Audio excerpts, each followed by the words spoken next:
Hi, everybody. Welcome to today's Feeling Fit with FSHD. And this is the end of, this is December 2024.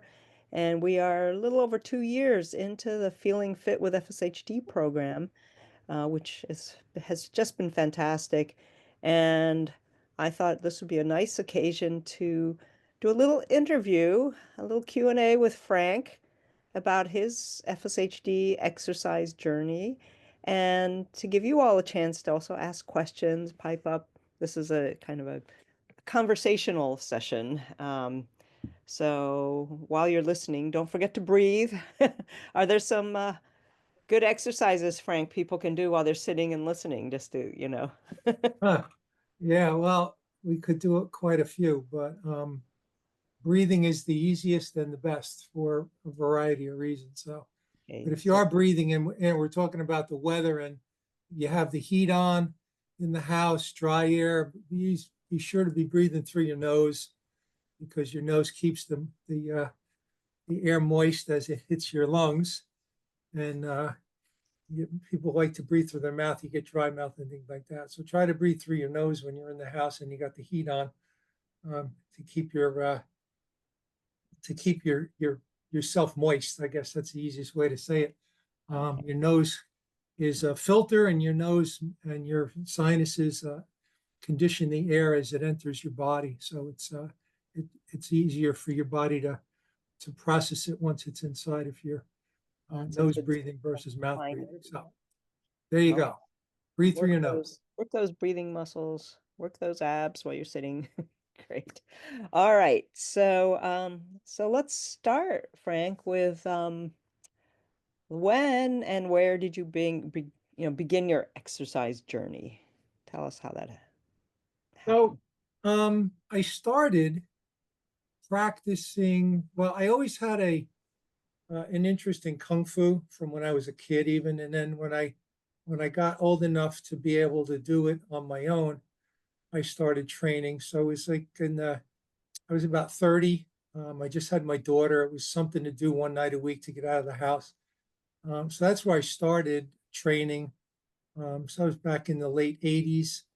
Um, from that, I started to notice some issues with my shoulders because you got doing a lot of stuff up above my head. I had trouble keeping my arm up, particularly my left arm at the time.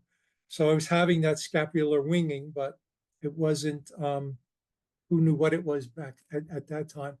And in '93, I started limping, and that limping was diagnosed as a foot drop. So then, I started going to a orthopedic, and the orthopedic basically did some tests and stuff and couldn't quite figure out what was going on. And I stumbled into the MDA, and they diagnosed me with FSH. So that's kind of where those two guys start to track alongside of each other. I resumed training, kung fu training in 2009. And at that time, I not only was doing the kung fu practice, I was learning qigong, which is the internal energy, and a lot of the breathing. If folks have been following along these programs, I do a lot of uh, belly breathing, abdominal breathing. That's part of the qigong practice. Um, and so that's kind of where I got the training parts going. And then as the FSH started to progress more, I started to work a little more with my teachers to make modifications to some of the forms and some of the practices that we had. So I was still able to practice and not let the FSH really get in the way of it. Fortunately, I had teachers who were flexible like that, where some want to be very traditional and wouldn't want to do that. So the other thing that I did notice too is that I felt that the training was helping me fight back against the FSH. And that's probably the biggest thing because my teacher knew I had an issue raising my arms laterally. He was always positive, like, you look like he's getting better, your arms are getting higher. So he was always providing some positive input to that too. So developing a more personal practice is is how I got to here today, and I'm still doing it. Up until, I guess, up until 2019, I was attending, regular classes. I was going for, practicing 3 nights a week, 3 days a week. And then when I moved down here, everybody's up in Maryland, and my school is in Delaware, actually. So we still do Zoom calls once a week. So I stick with the fellows that I was training with. So it's a continual thing. The other couple of things that I'll mention is I continue to do it, the Qigong, the Kung Fu, and I started doing more Tai Chi. And I'm still in the gym 3 days a week lifting weights. So it's not, I try to do the Qigong and the Tai Chi for balance and coordination. And then the other weightlifting is really for strength training and keeping the other muscles that are not affected by the FSH in some decent shape. So that's how I got here. Thank you for that, sharing that. And I also wanted to just mention to folks, actually in the chat area, let us know where you're tuning in from today. And also, if you have a question, I hope you all know how to use the hand raise button, although I can't find it at the moment. They keep changing the interface on Zoom. Now, where did the hand raise go? Well, there is a way to raise your hand, or you could just say something in chat. I'll try to monitor that. So if along the way, if anything Frank says, we want to pitch in or have a question, please do so. All right. So hi, Esther from Riverside, and hi, Renee is from Western Washington. Great. Thank you, everybody. So Wow. what I wanted to know is, so you were seeing beneficial effects from the kind of exercise you were doing. So what took you from there to actually deciding to start this, work with us to start with this Feeling Fit program? So I guess there's a couple of things that got contributed to that. One thing was getting, the validation that I got from the doctors that I was seeing, that, in my own mind, I was doing something that was positive. And then when I connected with the FSHD Society, which is a story in itself, well, real quick, 2019, I met the Philadelphia chapter. I was living in Maryland, and I stumbled into the FSH website, FSHD Society website. There was a chapter meeting that weekend up in Philadelphia. So I registered and I drove up to the meeting, and that's how I connected. Excuse me. That's how I connected with the FSHD Society. That was in March, April of 2019. And then in the fall of 2019, I moved to South Carolina, and there was no chapter in South Carolina. So we started one. I got in touch with Beth, and Anna flew down, and we launched a chapter in February of 2020, just in time for COVID. So we were doing the online, and in the meantime, I had some conversations with folks at the society about the exercises that I was doing, and one of the big validations that I got was from the neurologist at the MDA clinic in Johns Hopkins in Baltimore, because when I was living in Maryland, I was going to the MDA clinic there just to do checkpoints every 6 months to make sure I wasn't, what the progression of the disease was looking like. And the neurologist, when we were just talking, and tell me about yourself, and I went on about this and that, and mentioned the Kung Fu and Tai Chi and stuff. And when we got all done, he said, well, I don't know much about that Kung Fu and Tai Chi, but don't stop doing it, because I think he felt it was really helping. So so that was some validation that was I thought that keeps me going, because of that. And sessions like this, I guess we started this kind of on a, hey, why don't we try this out? A couple of years ago. You were doing some, you, June, were doing some other wellness meetings that you still do.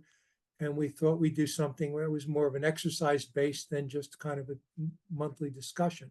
So that's where we started doing this. And the response has been good. We've got what, nine folks online. I know it's a bad time of day, and most people are from the West Coast. So you guys are having your morning coffee. So it's lunchtime here already.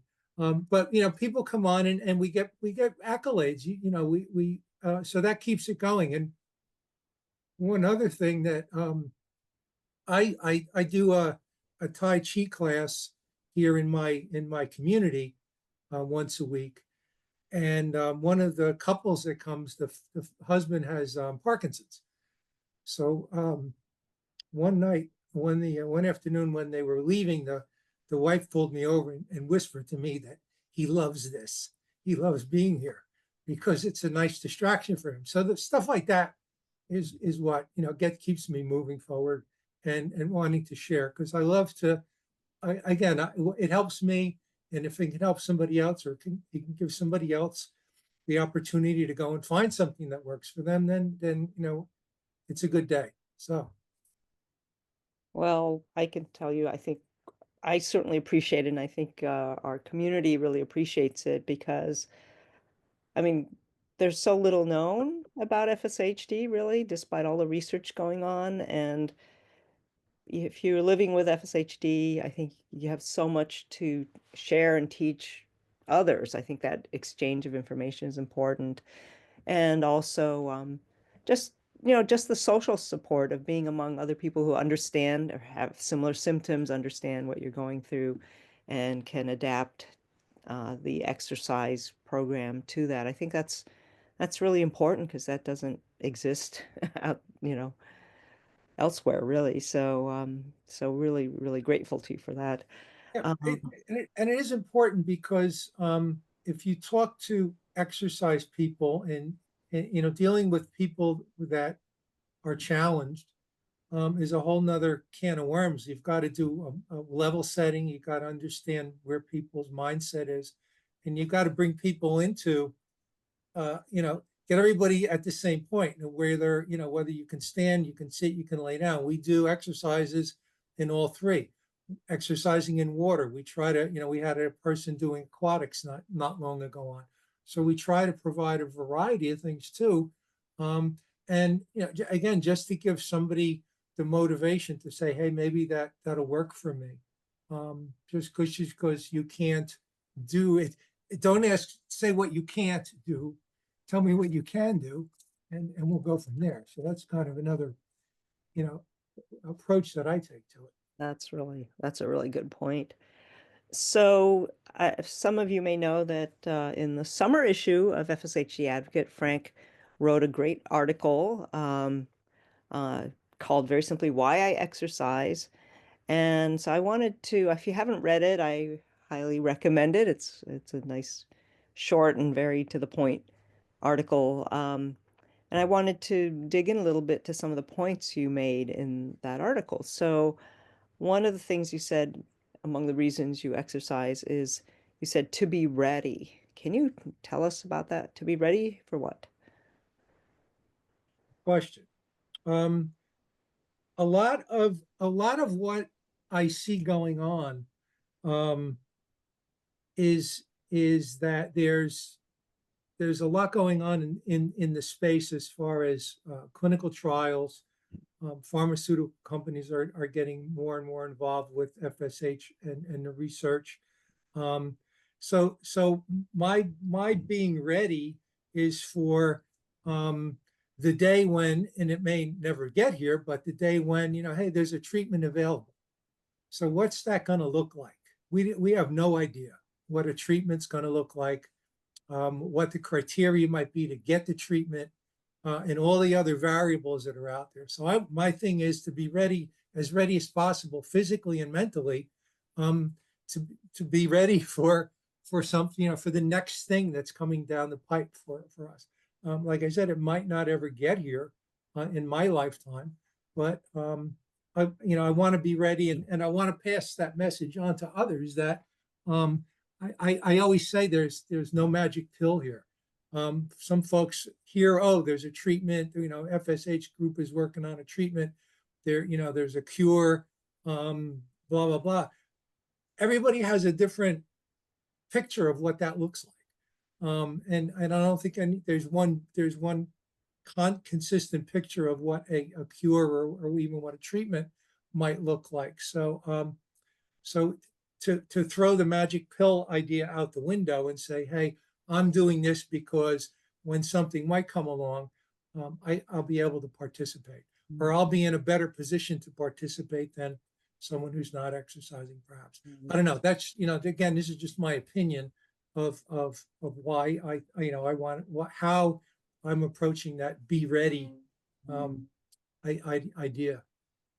Yeah, no, it's not just your opinion. I think the clinicians who work, like Dr. Foreman's, who wrote about, you know, how to be, try to, pursue optimal health, uh, makes that point as well. And the better condition you are in, physically, mentally, metabolically, and so on, the more you're going to be able to benefit from whatever happens. And along the way, you're going to be in the best shape you can be. So you're already benefiting yourself. And so I think that's a really good point. You Excuse also me a second. said, oh, sorry. All right, just You okay? I got an itchy nose. Sorry. Yeah. So, you said prevention is another reason you exercise. I say in the article that um, I guess the prevention part is um, to try to push off any progression as far as I can to prevent myself from getting worse. Um, I saw my progression was left winging scapula, right winging scapula, foot drop. Those were the three main hits that I took physically. Now I have issue with my hips and my abdominals are weak, so going upstairs is a challenge. Picking up a bag of groceries is a challenge. Um, I always joke that I pick up a bag, I fight with the bag of groceries, and the groceries usually win. So it's just those things the other thing is fall prevention. One of my big nuts is not to fall. And I do a lot of balance exercises, and you've been seeing them for the last 2 years, balance and coordination to work on fall prevention, because the doctor warned me, you take a good fall, you might not be able to ever recover from it, because I'm not a young guy anymore. So that's another thing that's always sitting in the back of my head. And that's probably the biggest thing that I think of when I use the word prevention, is to protect myself. And I use the exercises and just some common sense also, is Yeah. don't do stupid things, because of, I'm not going to go skiing. I'm not going to go skydiving and that kind of stuff, because that's not going to happen. But, and again, that circles back to knowing your limitations, and you can try some new things, but again, you gotta use common sense that I'm not going to be able to go out and do. So I can't go jogging. I can't go hiking. There's things you simply just can't do. So the prevention is just maintaining a mindset of what's safe for me, and what's where that gray area is where I might hurt myself, and that's going to just open up a whole nother can of worms for me. Yeah. Actually, I'll give a shout out to Renee regarding when you talked about fall prevention. I saw her nodding and smiling. That is a really big one. It is so important. And I'm glad that your doctor gave you excellent advice that sometimes I'm not going to say that we can't recover from it, but it is definitely a challenge, depending Yeah. upon how and where you fall. So you're absolutely right. Maintaining good balance, strong bones. And it doesn't have to be, I was out doing this. A lot of the falls are in the house, Right. because you you turn quick, something's in your way, you stumble over something. I was on a call, one of the meetings, FSH meetings, and one of the people just suddenly dropped off. And a week later, they sent me an email saying, sorry, I had to drop off, but I fell and cracked my chin open. So it was like, you're in the house, that kind of stuff. And it was that quick, right? So you never know. You've got to be, like I said, you've got to have the mindset of, safety first. And Right. that's why I do a lot of the coordination exercises, because we did the Tai Chi walking where we're stepping and we're very, very mindful of where our energy is, where our weight is as we step, because we have a tendency to walk and as we step, our weight is moving forward. Where when we do the Tai Chi stepping, our weight is on the back foot, our light foot, stepping foot goes forward, and we settle that before we shift weight. Whereas the other way, if you're walking that and your weight is in front of you and you stumble, you're going to fall. That's why we fall, because we walk the wrong way. We need to relearn how to walk safely around the house. Yes, Renee. So this may be obvious, but I still feel the need to mention it, that one of the major things that I appreciate from you is that you have given me a different view. I'm looking at things through a different lens. And what you were just talking about is a perfect example of that. How I breathe. And I've shared with you before that the Qigong breathing has been so helpful to me. I use a BiPAP, but I've not had to change my settings. It's all been good.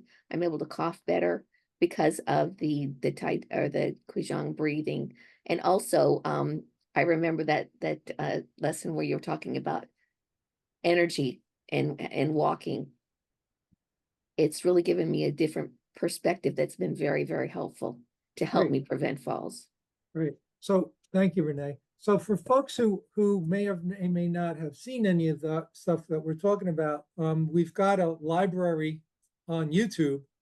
The Society has a YouTube channel, and on there are recordings of these videos. So if you want to circle back when you have time and look at some of those sessions that we did, where we did Qigong breathing, we did Tai Chi stepping, please go back and do that. That's the other thing I wanted to say, June, is that we've got 10, 12, 15,000 hits on our videos.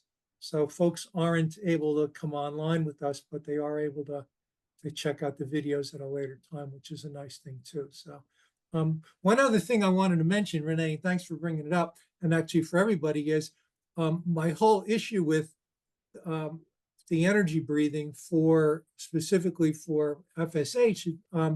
When I was at the neurologist for my checkup at the MDA clinic in Johns Hopkins, the doctor asked me if I was waking up with headaches.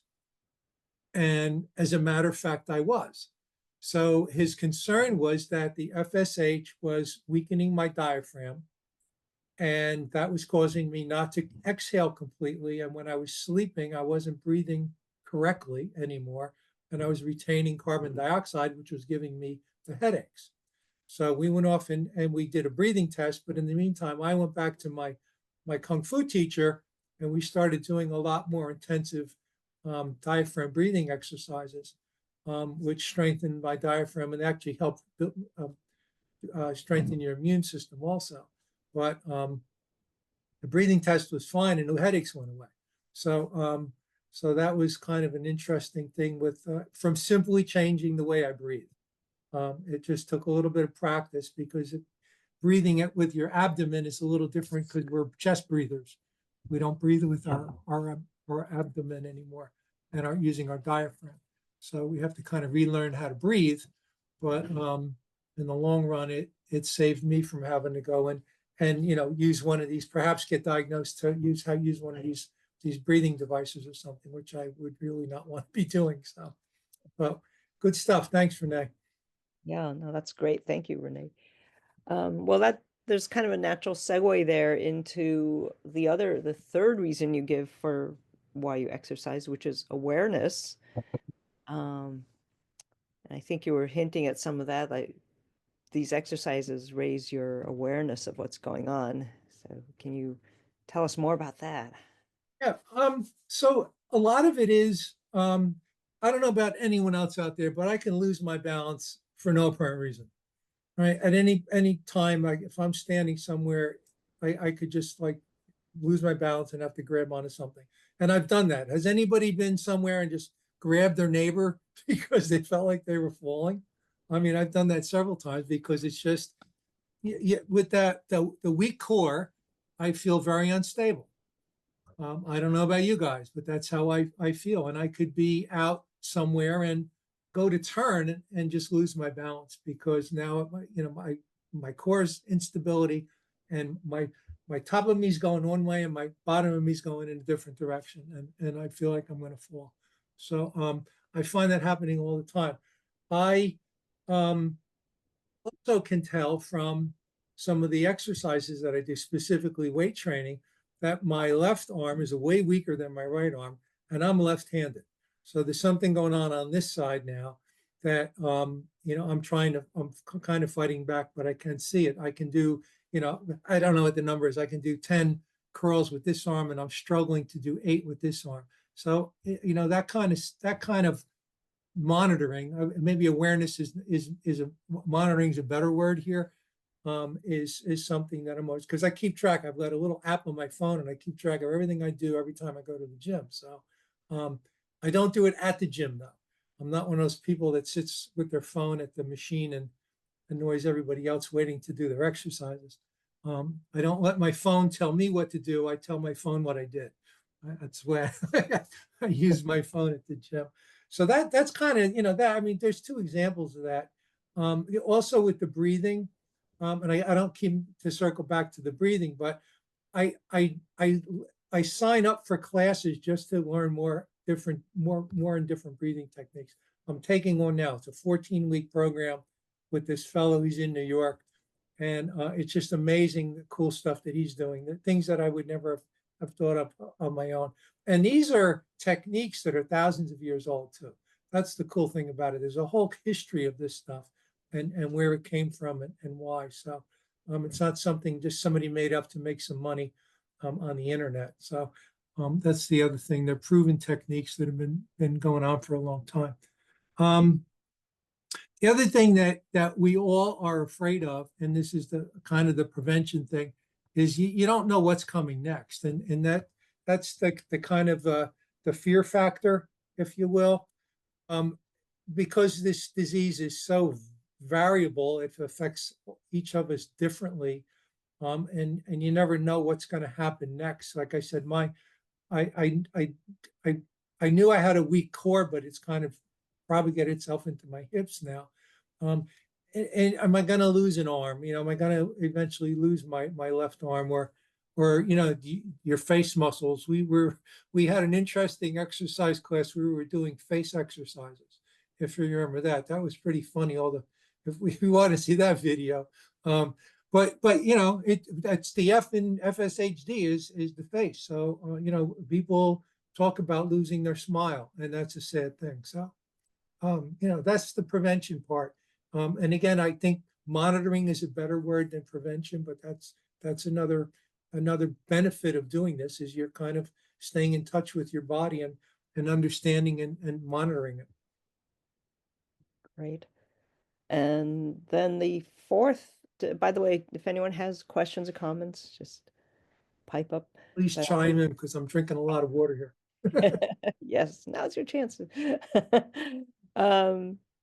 Your 4th point is that you actually enjoy exercise. It's not, something you dread and feel like I've got to take it like cod liver oil. So tell me about the mindset for enjoying exercise. Doing martial arts is not, it's not I guess, just to take a step back, I do Qigong, and when I say Qigong, most people don't know what that is. And if I say Kung Fu, people think it's a fighting thing, and they don't want to learn fighting. But if I say Tai Chi, they kind of get that, and that's kind of an okay thing to do. So I like to talk about Tai Chi and then bring the other two in slowly. But the Kung Fu I do with guys that are my age. So there's no fighting. We just do forms, and the forms are very good cardio, and they're good for your balance and everything else. But it's very cerebral. You have to think about what you're doing. You have to learn something. You have to know what you did, how you got here, and what's coming up next. So doing these forms, it's not just, waving your arms around and stepping funny. You're thinking about what you're doing. And if you are doing a drill with someone in a class, you need to be paying attention or you're going to get hit in the head. That's kind of the other thing, because you are doing, even though we're doing it in practice, it's not a real full power thing. You don't want to get smacked in the head or kicked in the leg or whatever. Or if we're doing weapons, you don't want to get poked accidentally because you're not paying attention.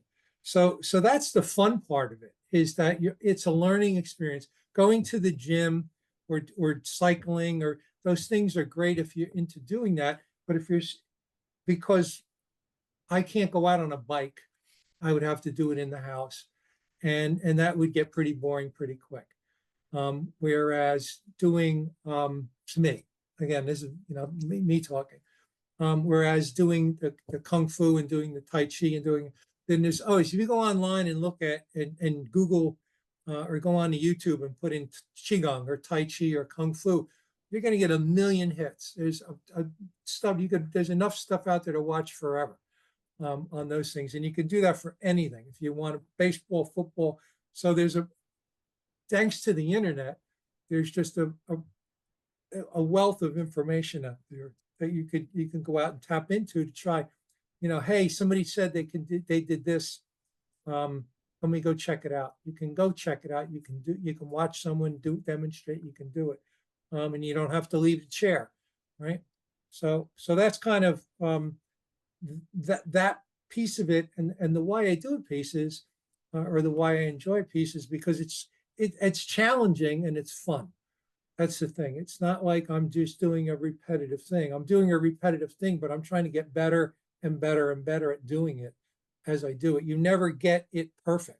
That's the kick of doing some of these things. There's no perfect, but you're always trying to get there. So that's the fun part. Is it important that it's in a social setting? It's a class, there are other people, maybe you have a teacher who's kind of, Yeah, it doing is. And the other cool thing about it is that I could go anywhere in the world and find people that would do it, that do it. So like with Tai Chi, we do the Tai Chi. It's a form it's the form. You can go anywhere in the world, go into a park, find people doing Tai Chi, and they'll know that form. So that's the other thing about it. It's kind of a universal thing, which I think is neat too. And it's got a lot of history to it, where a lot of these other things that they do are kind of, they make them up. They're popular for a while and then they go away. So these things, there's a lot more tradition involved. And the Kung Fu too is talk about the enjoying it. It's Chinese New Year. We celebrate Chinese New Year, the lion dance, all the different traditions and stuff. So you're learning about a whole nother culture also, which is kind of interesting. So again, to me. So. Oh, yeah. That's so cool. Actually, I was curious, how many people in this group do go to an external, like an exercise class or some kind of. Great. And how many do Zoom classes? Not so many, I guess. How about PT in the home? I don't do it in a home, but I do it once a week. I do therapy also. Yeah. So yeah, so it looks like there are resources out there that maybe people aren't taking advantage of. That might be a good thing to look into, in the coming year. I think even over over Zoom, there's a social element to it. I find I can't exercise unless there's somebody telling me what to do. Otherwise, it's myself going like, do you really have to do, like how many reps? So it's something to, think about and venture into. And so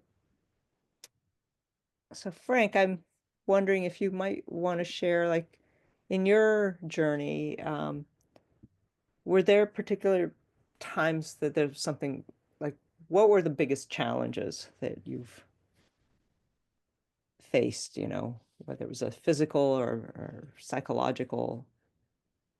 Um, well, there were two gotchas. Actually, the one thing was, I kind of stopped so in my journey, when I was first heard about FSHD, the doctor told me, basically, this is before the internet even, and I went to the MDA clinic, and the doctor examined me and came back with a book, and showed me the book and showed me a picture of somebody with winged scapula and said, "This is what you have." And it was FSHD, and what she said was, it won't kill you, and there's no cure. And that was, going my very way. Now I have a mild case compared to others. I feel, I'm still mobile. I'm almost 70. I'm still mobile. I still have dexterity. So, compared to others that I've met and spoke to along the way, I consider myself a pretty mild case. And part of the next thing is injuries. I tore my knee doing, and so that was a setback. Oh, actually, I was going to say is there was a point in time where I didn't know where I was going with that thing was, I didn't know that I could pass this on to my kids. That was never something that I knew would. I found out that when my kids were in their 20s. I never knew that it was going to be this, progressive like this. I found the more I got involved with this FSH Society is when I actually got, and I didn't find you guys till I was 60. I didn't speak to someone else that had FSH until I was in my 60s. So that's how, where my journey was. I was on my own up until I met you guys in 2019. So that's it. But what I'm saying is I stopped training to have a family, and then I started again. So there was a big gap in there, and it was like, well, it's not going to kill me. So, that's what the doctor said. So I'm going to just go live my life. So that was kind of the thing, where I was able to pretty much live my life, and I have this issue that I'm dealing with, but it's not something that was really hampering me. I used to commute to New York every day. I used to commute 2 hours a day each way, on the train to go to work. So I mean, I was and walking around in Manhattan. So that was until, like I said, I tore my knee. I'm doing kung fu because I did something stupid.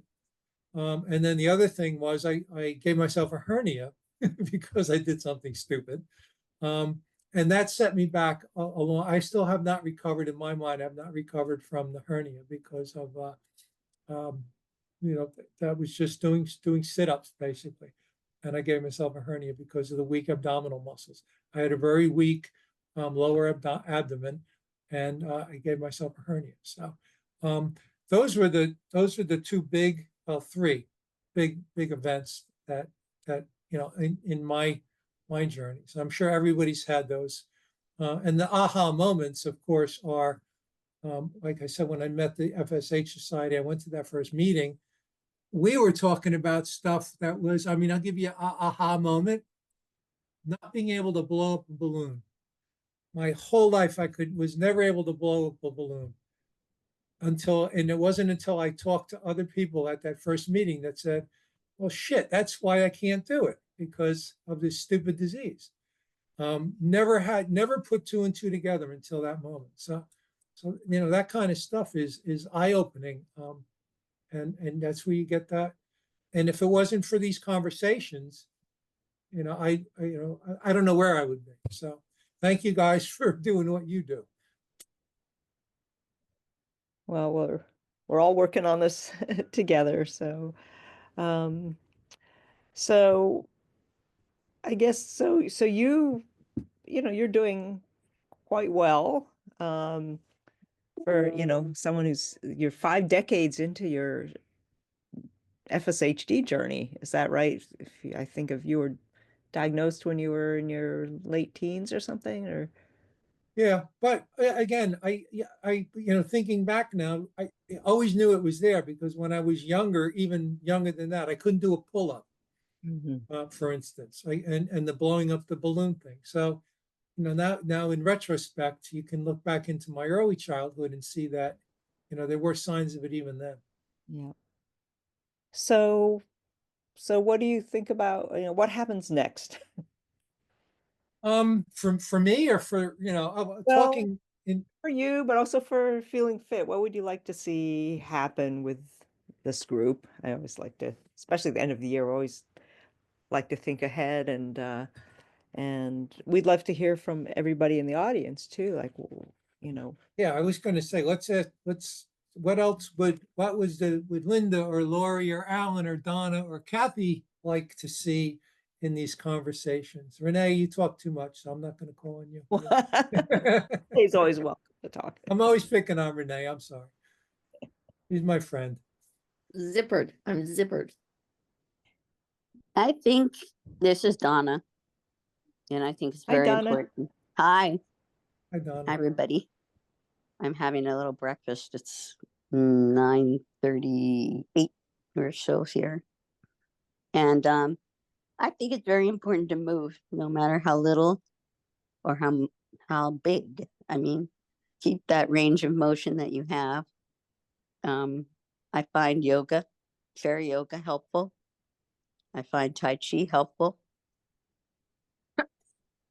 And I feel blessed that it's available where I live. And there are also videos out there, and I have tuned into all of them a lot.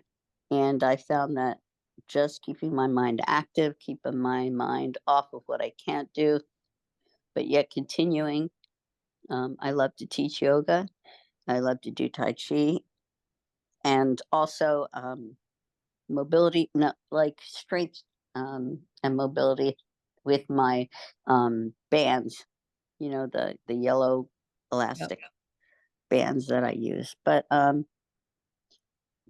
it may not cure this, but at least you feel like your mind is going and you can continue to move, which is really important, and to stay active and try not to think of what you could do before.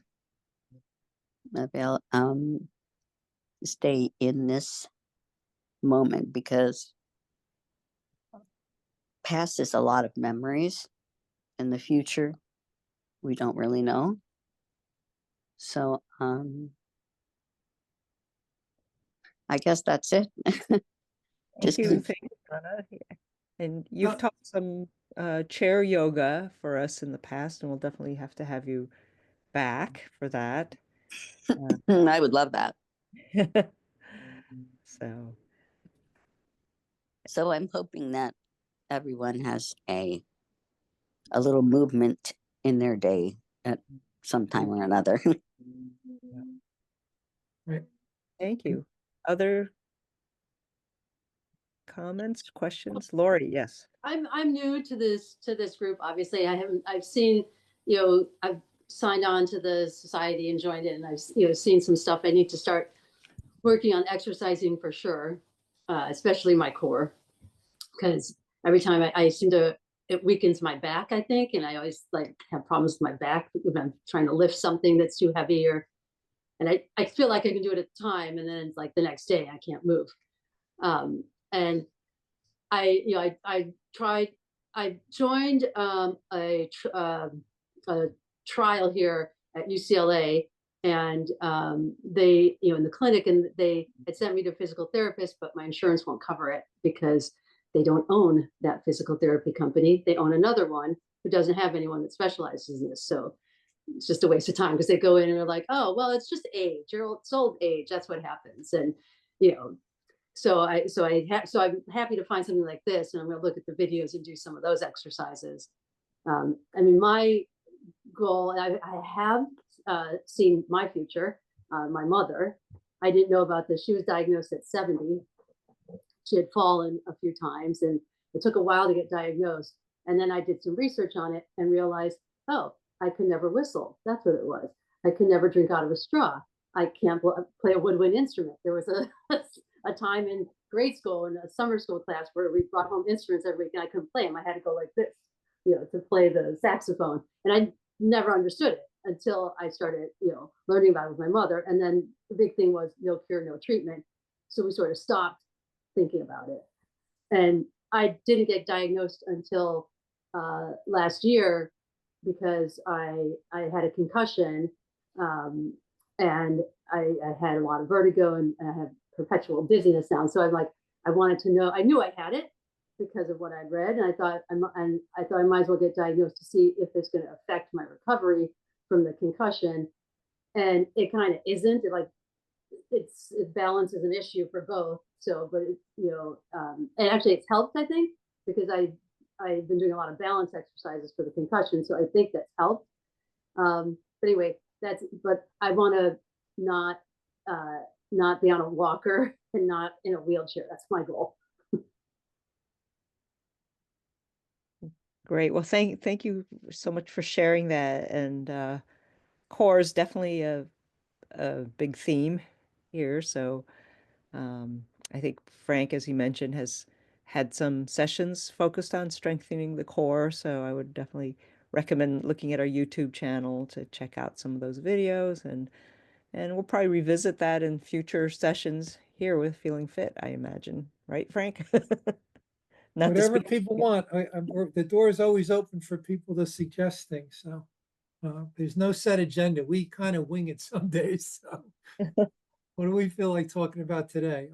That's sometimes how these sessions go. So Yeah. well, I think, actually when you were talking about preventing falls, I think, part of it is how you package it, but just exercises to reduce your risk of falling. I think that would be a great theme to go to or do on a regular basis. And that involves, I love what you said about how to walk, just bringing awareness to how you walk and how that plays into balance and how to walk differently to be safer. I think that's really important. Hey, June, Oh, can I give you a gentle reminder? yes, This would be a good opportunity to talk about better life. absolutely. Thank you. I feel like I didn't pay you to say that, but it was on my notes. Remember to. So, how many people have heard about Better Life FSHD? Me, because I worked on it, but so great. Well, I'm glad we have a chance to raise awareness. So, this is a new program, or actually, it's a software. Um, what do we call an integrated health platform for people living with FSHD. And you can sign up on it right through our website. I need to find the link for it. But what you do is it is actually a kind of, it's what I call 21st century registry, where there are a number of things that this accomplishes. First, when you log into it and join it, you're going to be asked questions about your health, your current, abilities with regard to FSHD, various types of symptoms. And then over time, there'll be other questions asking you about, and everything is optional, but, exercise that you're doing or your diet or pain level or a variety of things.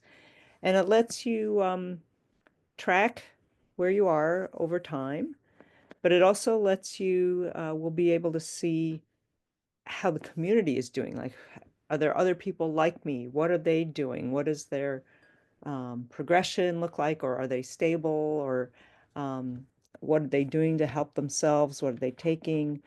What kind of exercise are they doing? We also, based on how you answer the questions, if you've visited our website, you may or may not know we have a vast, vast library of articles, pamphlets, video. I think there are like 400 videos on our YouTube channel. We have so much information that it's often hard for people to even find what they're looking for. So we said we've got to find a better way to help people find that information. So when you fill out Better Life and it sees your profile, and it might say like, oh, I'm starting to experience foot drop, you know, am I going to have to use an orthotic? You might get a series of articles about, um, you know, foot drop and orthotics. You might get linked to an article about somebody who was in the same situation you're in, and how they made the decision of what to do. Um, so we can personalize the information that goes to you based on your, you know, the information that you put in to Better Life. And then based on the information, it also, we have what's called a clinical trial finder. So if you are interested in knowing about treatments that are being developed, it will, based on where you are and what your profile looks like, it could suggest that here are some trials that you may qualify for. We can't by any means like plug you into the trial because somebody else is in charge of that, the investigator in the company running the trial. But we can let you know that you might want to look at this. And there's a ton of things over time. It's actually the collective information that we gather will drive research. It will drive us to better understanding of the lived experience you all have with FSHD, which, you know, the hope is, and the premise is, the more we know, the better, you know, we can figure out, oh, here's an issue nobody's paid attention to that somebody really should work on and develop better therapies, or you know, so it's really powerful. It's really exciting that it's happening. It's launched. Renee has been involved in focus groups on it. Renee, do you want to say anything about it from your perspective? Thank you. Thank you. I did put the link in with a little advertisement in the chat. I find it very, very helpful because I put the symptoms in there, and then as June described, something will pop up that might be a link to a video that was done or a blog that was done. So that's very, very helpful. And I can see that they're connecting the dots for the different types of symptoms that not everybody was not the researchers and the powers that be were not aware that we have. I like to give the example. I was at a support group meeting decades ago, and somebody said that they had a problem with choking, and we all said, oh yeah, we choke too. And so the researcher that was at the meeting said, oh goodness, do you have trouble swallowing and choking? And we all said yes. And so they jumped on it. So this is another avenue to do that. And I think it's great. And I'm very thankful that the society has invested in this and us. Thank you. Thank you so much. And obviously, the more people that sign up, the more powerful it will be, the more information we can collect. So I encourage you all to look at signing up, and also reach out to me if you run into any glitches. I think we're still kind of in an advanced beta testing mode.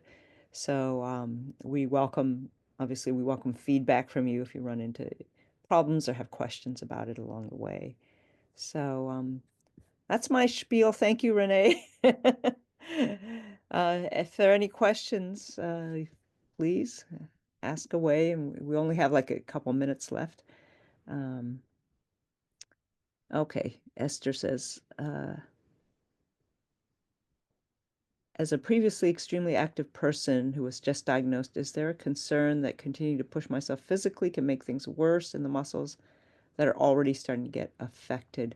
I can quickly provide an answer to that, which is that I think a lot of people with FSHD find they can continue to exercise, but it's really important to understand how your muscles are affected, because there is a tendency, I think, when you have a muscle that is weakening, to do a lot of compensatory things, like you start using a different muscle, you start changing the way you do it. And sometimes that can lead to problems, that can lead to overuse of other muscles, that can cause pain, that can contribute to injury and so on. So to continue exercising, I think it's really helpful to consult your doctor or a physical therapist or even a trainer who can evaluate how your muscles are affected and show you safe ways to continue exercising. But we've had lots of people in community who were initially told, like, don't exercise, and they said, well, I'd love to, and life isn't worth living if I can't ski or do something that I love. And they have thrived. I mean, it's important to do the things that you love to do, just to do them in an informed and safe way. Is that a reasonable answer, Yeah, Frank? Yeah, well, no, and to add to that is, again, going back to the monitoring piece that I was talking about before. I got that warning from the doctor, don't lift weights, don't do this, don't do that.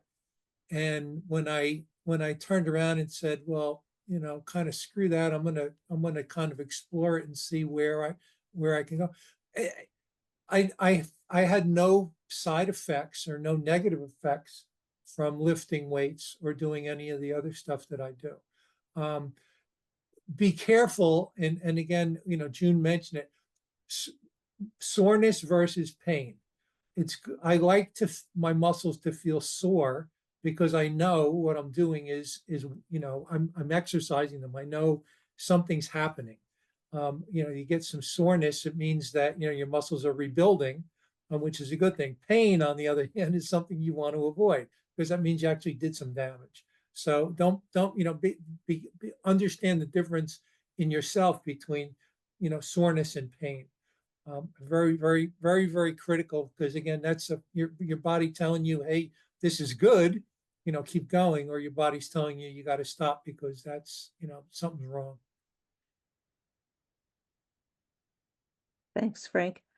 I have another meeting I need to jump off to, but please continue the conversation as long as you like. I made Renee the host, so she can be in charge, but I'm afraid I have to say goodbye for now. But thank you all. Thanks, June. Happy holiday.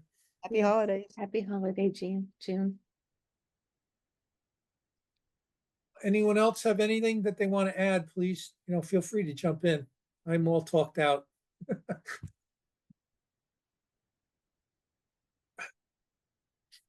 So we have a lot of folks here that are new. I would really encourage you to look. Do you know where to find the videos of Frank's previous classes? I don't. No? So if you go to, let me look it up here and I'll give you the link. So if you go to FSHD Society YouTube channel.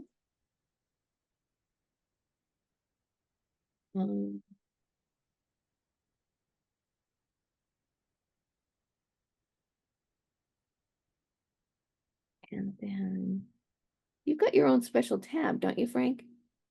There is an exercise tab. Yeah, it says exercise and fitness. So here's what takes you there to the first step. And then Just when look you're for this there, handsome face and you'll be okay. okay, let me see if I can take a little snippet of this so that you can see it's on the page. Let's Actually, let see me if it'll I can- work for me. It did. So you can see if you just scroll down just a little bit, once you get to that landing page, just scroll down a little bit and then you'll see that. And then it says play all, or you can just kind of scroll through them. And Okay. they're all excellent. They're just excellent. Yeah, 6 or 7 months ago, I started working out at a gym, very, very small, and it was primarily for people that are 50 and older. And so this gal was really willing to work with me because obviously I'm not going to be able to achieve like the average 50, 60-year-old starting. And that has made a huge difference in my life as far as being able to do things.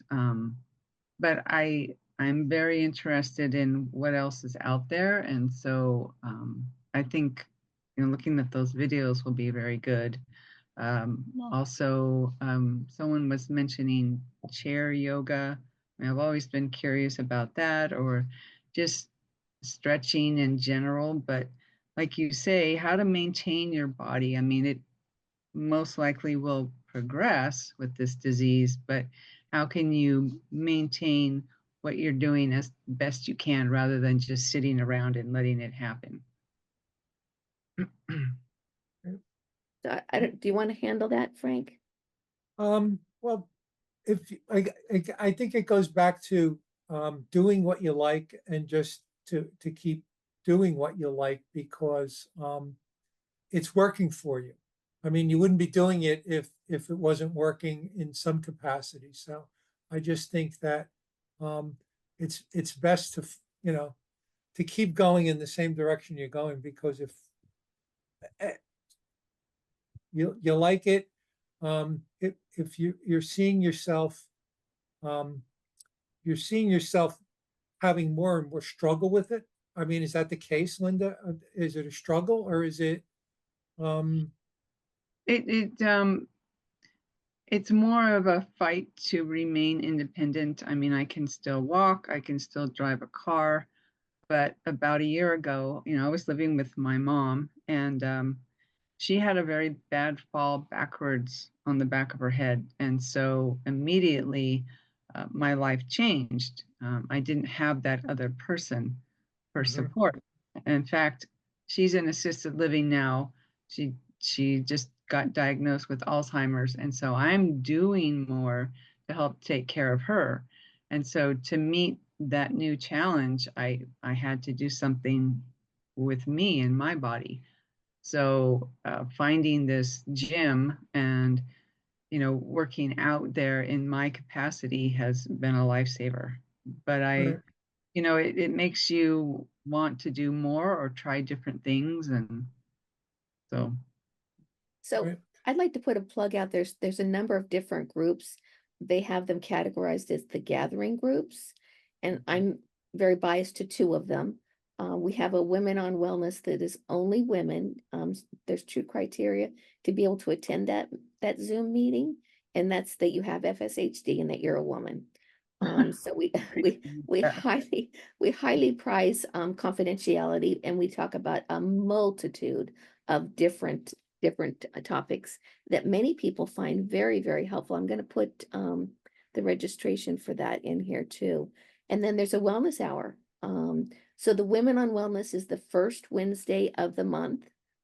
It's 2:00 Eastern time, 2:00 Pacific time, 5:00 Eastern time. And then there's also a wellness hour. And that's on the second Monday of the month. And then there's also another gathering group, support group it's called Everything Early Onset, I believe it is. So it's for anybody at any age that was diagnosed early on. There's also a parents group. If you have children that you're concerned about with the disease or grandchildren that you're concerned about with the disease, that's a good place to go and just meet other people that have similar issues and similar concerns. So I just put the link to get to the calendar, and that's the best way to register for these. Because the society doesn't want to have any Zoom bombing, you have to register for them. So you go to the calendar and you scroll and identify which meeting that you would be interested in, click on it, and then there's a register button at the bottom of the screen, and you just register. Generally speaking, now, it's not always, but generally speaking, if you register once, you get a reminder email the day before the meeting. but there's always glitches. So if you want to participate with one of those and you don't get the link, I'm going to give you my email. And as Frank alluded to, I do talk a good bit, but I do know how to get some things done. So if you don't get registered and you want to participate with one of those, let me know and I can problem solve that and get you on that list. Great, thank you so Yeah. much. Yeah, there's a And lot. also, I mean, the society, as Frank alluded to, is wonderful. It's been so helpful because he was 60 before he met anybody with it. I wasn't that old, Frank, but I was younger when I came across the society, but it's been very helpful. I remember the first big conference that I went to, somebody said, we all look like long lost cousins, because we do with our facial structures. But we were able to laugh about it. We all understood. We were able to laugh about it. So it's been a wonderful gift to me to be able to participate with the society. They've done so many wonderful things for us, and they're continuing to work to find that elusive treatment and cure, and then keeping us feel connected while we're waiting for that. and there's also, I don't know where you're located, Linda, but you might have a local chapter near you. Oh, I do. Um, Yeah. I'm okay. part of that. Okay, so if you're connecting with those people, I'm just saying you might find somebody there that might want to train with you or hang out or whatever. Just you got a common thread that Right. you can do that with. And just also, there are a couple, I don't know if you're a Facebook user, but there are a couple of Facebook groups also out there that one is called geez, I can't even think of it. Living with FSHD. Living with FSHD, which is more of a general thing. And then there's another one, Getting Physical with FSHD, which is kind of an exercise group where they talk about different exercises and stuff. People post a lot on that. And I have one also, which is called the FSHD Wellness Channel, where I publish videos like this. Most of the videos that I've done, I post on that, and then I do some of my own also. So it's pretty much just straight out exercise videos that I do. Getting Physical is kind of a bit from here, a bit from there. And then the other one is, like I said, it's general. People get into these, I'm taking this meds, anybody else taking these meds? It's a little too deep for me, but because I don't need Facebook knowing what medications I take, I guess that's why what I'm saying with that. So, and like Renee said, these sessions are closed. You need to register. The videos don't go too far. And even these videos, when they get into YouTube, they're edited down. So if you're saying something that, they'll edit it out where it's just general information. So just so you know. And you don't even record the wellness ones, right, Renee? The Women on Wellness, we do not, because as I said, privacy and confidentiality is paramount. Right. For the wellness hour, with many of them, we don't, because we want people to be encouraged to talk, and we don't want them to worry about the information that they're sharing to get on the web, the World Wide Web. But if it's a, depending upon the topic, we will make sure that people are aware that we're going to record it, because we want it to be able to be out there for anybody. If you have to work or you miss the meeting for whatever reason, or you just want to go back and do some research, we want that important information to be out there, but we make sure that everybody knows not to share your social security number or your phone number during that conversation. Yeah. Okay. Does anybody else, I know there's a lot of people that are on camera. Do you have any questions, or would you like to say anything?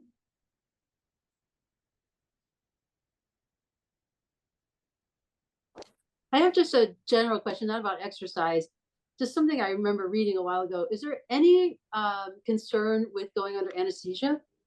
Yes, there is. There is. And there's a really good blog on the website. And I'm going to just pull up something else here. We are having a university on the importance of making sure that your anesthesiologist is aware and your surgeon is aware of the concerns specific to FSHD. So there's a number of anesthetic agents that can be harmful. And there's also a concern for all patients with muscular dystrophy, malignant hyperthermia. So you have to be really careful with that, but I'm going to look here. So in February, we're going to have anesthesia for surgery in patients with FSHD with a anesthesiologist from Mass General. Oh, great. Okay. Because my doctors keep wanting me to get a colonoscopy. And I'm like, I know that's not anesthesia. That's a little different. No. But so do you have respiratory concerns? Are you a CO2 retainer that you're aware of? No. The thing that concerns me is because before I knew FSHD even existed, I was in my 30s. I had double pneumonia, bacterial pneumonia, whatever. I was in the hospital. They did a bronchoscopy and I stopped breathing and I ended up on a respirator. And Right. so no one knew why, that's always been in the back of my mind. After I found out about FSHD and read about that, I'm like, I wonder if that had anything to do with it. Yeah. So there is a wallet card that we encourage people to carry. Okay, so let me see if I can find it. Hey, Renee, real quick, I've got to jump off. If Okay. you guys want to keep talking, I've got to get to pick up some stuff in town, so I've got to get there before they close. And I've got Okay. to drive, so Yeah. thank you all. Thank Happy you so much for holidays. everything, Frank. You're welcome. And we'll see you guys next month. Happy New Year and be safe. You too. Thank you. You too. So I put something here in the I don't know if it's going to go in. See someone's email. It doesn't want to let me to put it in there. It's too long. Is that So I'm going to take that out. There's two things. There's a document that's called Attention Clinician that gives specific information to ER docs and anesthesiologists. Let's see here. I don't know if you can get, if you put your email address in the chat, I can send it to you. I'll send that to you. And then there's also a medic alert card that you can carry in your wallet. Unfortunately, we don't have them printed out. I don't know if that will go in there. It's going to go in there. The medic alert card is going to go in there. Okay, great. So I'm a nurse. I've been a nurse for forever. And I used to work in the GI lab. So usually with colonoscopies, they give you sometimes they give you fentanyl, sometimes it's morphine and a little bit of an anxiolytic that you don't remember things. It's has an amnesia quality to it. So it's not true anesthesia, as you said, but it is going to depress your respiratory efforts. So they do need to be aware of that. So I can send you that document, Attention Clinician, and that gives you a little bit more information. Okay. Yeah. And then there is, let me see here.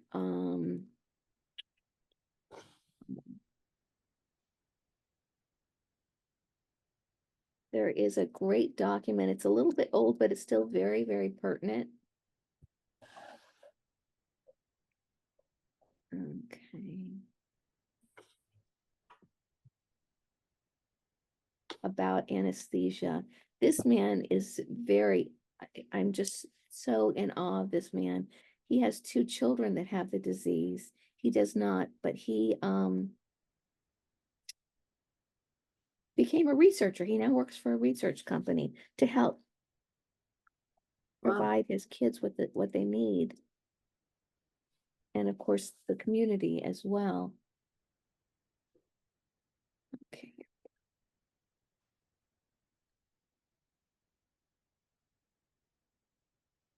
Mhm.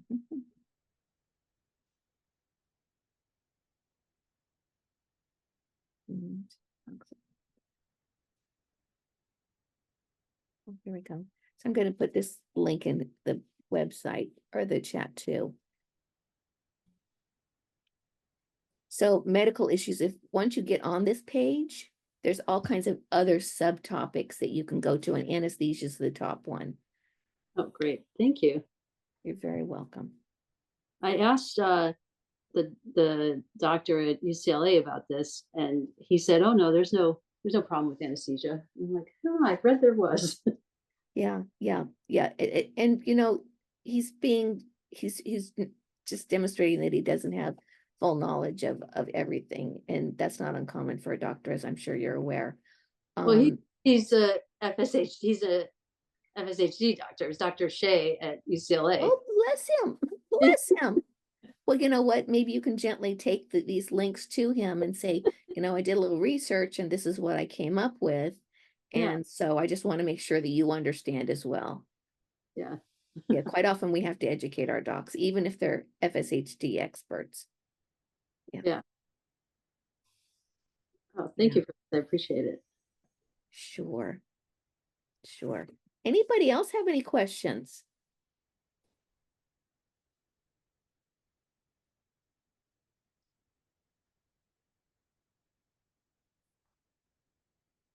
All righty. Well, if that's the case, Lori, do you have any other questions? Not today. I'm sure I have millions of them, but Okay. As they come up, absolutely. Well, you know, we have the Navigator program also.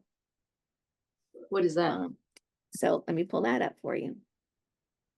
So the Navigator program is really, it's fairly new, and it's very innovative.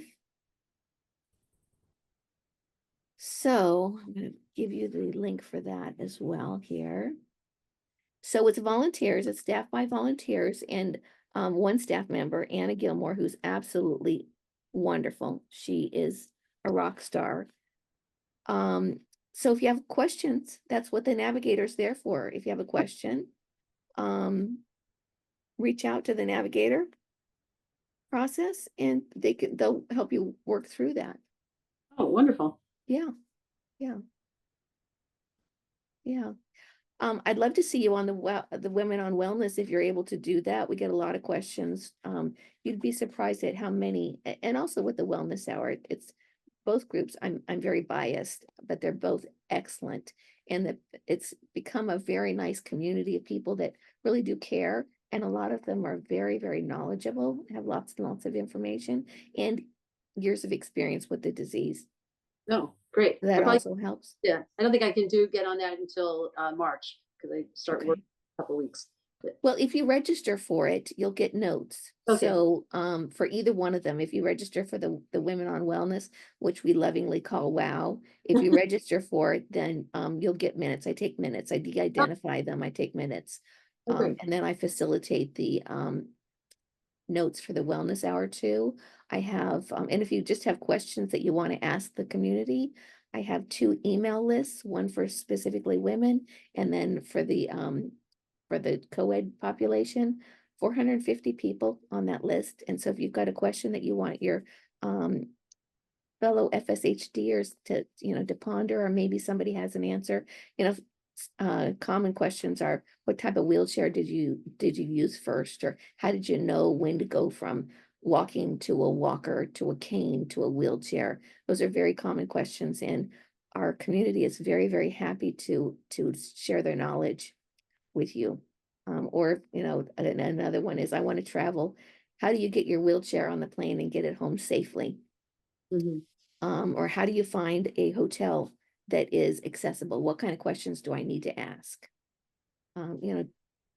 Everyday questions that we've all dealt with, or if we haven't, somebody in the group has. All right. Yeah. Awesome. Yeah. And for everybody that's not speaking here, Marcella or Maria or Rakesh.